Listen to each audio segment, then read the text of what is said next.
All right, let's see what we got. When I was sitting on his bed, watching the game with him, he took a picture of me, and like a random ass picture of me while I was sitting in his bed, and sent it to his friends group chat, which was weird as fuck. Why are you doing that? You talking about how bad your weave look, probably, or good it was. I don't know. I think the weave looks nice though. But And his friends were like, "Oh, she's hot, bro." So one of his friends sent a fucking eggplant emoji. The fuck? So apparently, what his friends want to bang me. Anyway, my point being is, it was the most awkward Panera Bread date. He just says, he's like, "You're really hyper. I noticed that you're really hyper. You really like things to happen fast." I'm like, "What do you mean?" He's like, "Well, yesterday you were saying that you wanted to us to be boyfriend and girlfriend." I'm like, "Well, you've been single for like 7 years, dude. I've been single for almost a year now. I like being in a relationship, and I don't think this is right." Him being single for 7 years didn't tell you anything. That was the number one red flag, that I'm not going to get into a relationship with you. I've been single for 7 years. It's been 3.5 weeks of us talking, and Duh. this is our fourth date now. So 3.5 weeks. Number one, you have a lot of problems. Who wants to put up with you? Okay, let's just be. This is what some of y'all don't understand. Tamar Braxton, some of you ladies from the community that y'all hate black men so much, and you figure that you're gonna take your ass over to someplace else with that sort of buffoonery. Even the least of white men have enough other ladies throwing themselves at them to where they will be like, no, like, I can't put up with that. You basically want to go over there and just basically, be a hindrance to some man's life, which you're mad that nobody wants to put up with that. Isn't that funny, guys? When you don't want to be, associated as a hindrance with somebody else's life, they get upset. But it's okay. Let's continue. We're going to continue to dust it up. Now, so how is this rushing? And then he started saying that, well, whenever a woman puts pressure on me, I back off. It gets on my nerves. I'm like, okay, like, tell that shit up front that you don't want to rush, that you don't like women who put pressure on relationships. But no, he came into this shit saying that he wanted something serious. He wanted to get married before he's 40. He wants to have kids before he's 40. He wants kids so bad. He wants 3 kids. He wants to provide for all of them. But how are you? I don't care what he said. He told you the truth in the beginning when he said he hadn't been in a relationship for 7 years.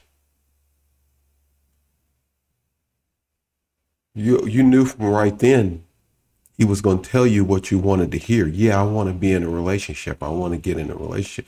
But I haven't been in a relationship for 7 years.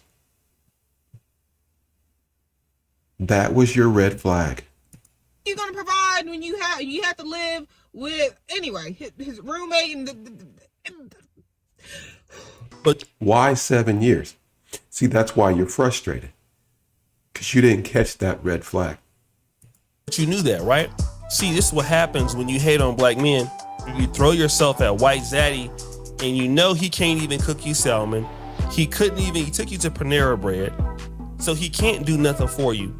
And you still want to be in a relationship with this man because he's white. But you sit around and you bash black men all the time. Many black men can do way better than this, and you're mad that the guy doesn't want you. Like, what does that say about who you are as an individual? I think he was the only one who decided to take you out on a date. That's why you overlooked the 7 years. Even the lowest of the lowest guy is not interested in you because you have nothing to offer him. But let us continue. Girl. So the date was awkward. He acted like he still wants to see me, which is stupid. Doesn't make much sense. But my point is, y'all, I'm mad. I walked into this weekend thinking I was going to be a girlfriend, but bitch, wasting my fucking time. And it makes me feel like shit. I feel like disgusting, worthless piece of shit. Mm-hmm. You got all these crumbs around your mouth and crumbs in your hairline there, the weave line. Well, how about we start cleaning those areas up, and then you might not feel like shit anymore. I'm just saying. I shouldn't feel this way, but my BPD and my bipolar is acting the fuck up, and I feel like since I'm not a girl. We got to clean that language up. You know, we do have kids watching. Girlfriend, and it's fucking October at the end of the goddamn year, almost to the holidays, that I should. Kids watch us. They hear everything that comes out of our mouths.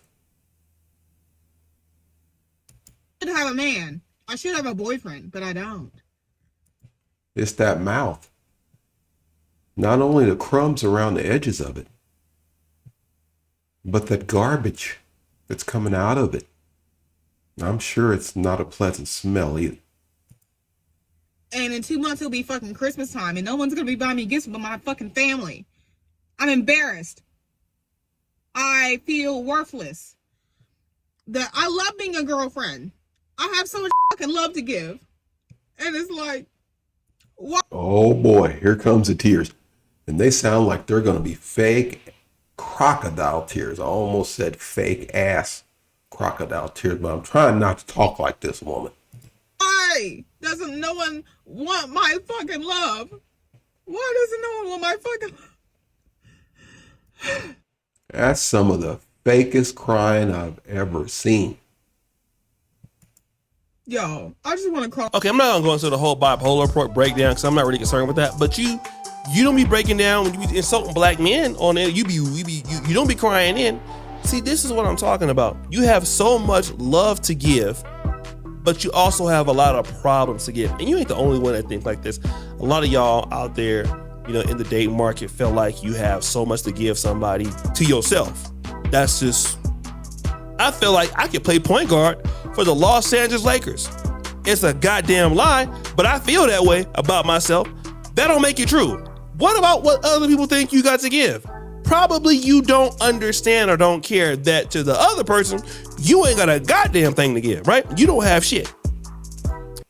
Thank you. I like the way you put things so elegantly, O'Shea. But somebody done lied to your ass and told you that you do, which is not the truth, according to who you're trying to get with, which are the white zaddies. White zaddy is saying what you're getting. These white zaddies don't want you, boo. I'm just going to tell you right now.